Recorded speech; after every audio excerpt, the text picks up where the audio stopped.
असं आहे की आम्ही दरवर्षी 28 नोव्हेंबरला महात्मा ज्योतिराव फुले आणि सावित्रीबाई फुले यांच्या या वाड्यावर येतो श्रद्धांजली अर्पण करण्यासाठी।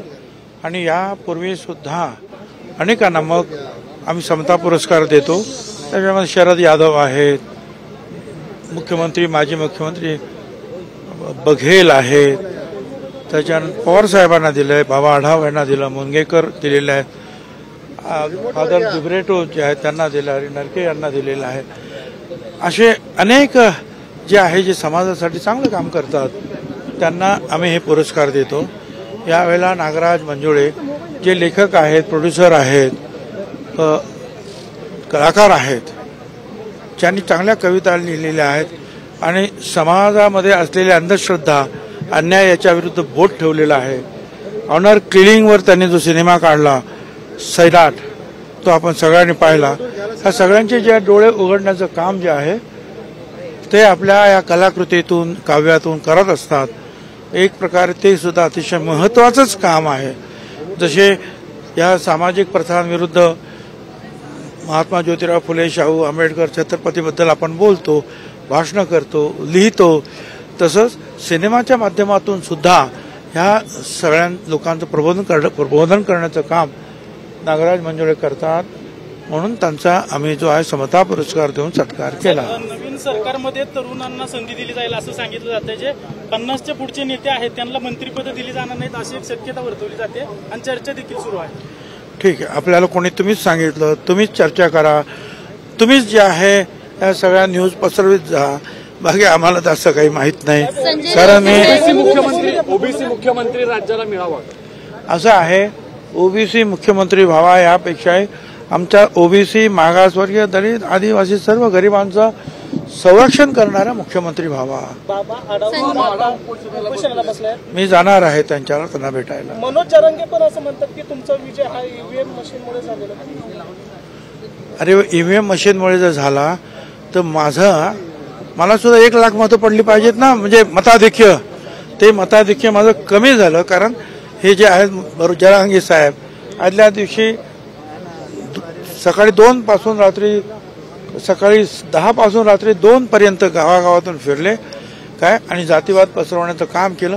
त्यामुळे माझं मताधिक्य कमी झालं माझं स्वतःचं। म्हणजे नेहमी 56-60 हजाराचं मताधिक्य ते आता ह्या परिसरामध्ये या परिस्थितीत लाखभर व्हायला पाहिजे होतं असं काम झालं होतं आणि महायुतीचे सगळे निर्णय होते, पण ते अर्ध्यावर आलं माझं मताधिक्य।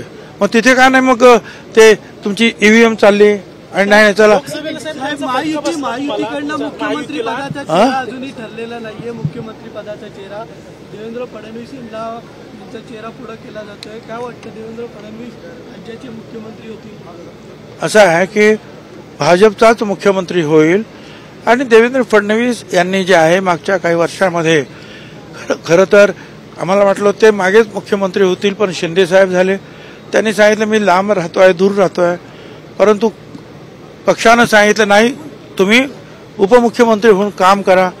त्यांनी त्याही परिस्थितीमध्ये उपमुख्यमंत्री म्हणून काम केलं आणि झुकून काम केलं, पूर्णपणे जे आहे न्याय दिला आपल्या पदाला, आपल्या पक्षाला।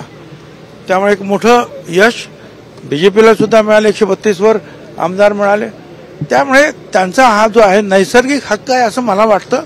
आमच्या त्यांना शुभेच्छा आहे। संजय राऊत म्हणतायत ते स्वतःला शिवसेना म्हणतायत, मुख्यमंत्री पदाबाबत जे बोललं जाते त्याबाबत काय?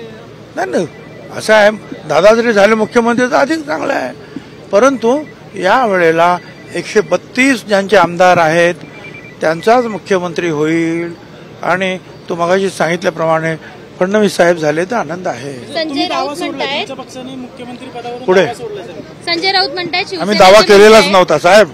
कधी दावा केला होता सांग?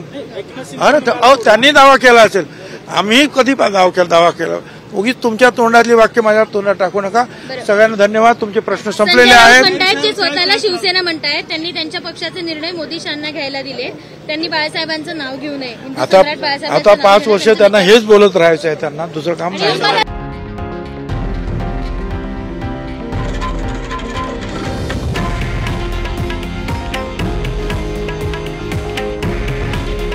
हे आहे देशातील नंबर 1 न्यूज नेटवर्क आणि आपण पाहत आहात TV9 मराठी। काळजी तुमची, हित महाराष्ट्राचं.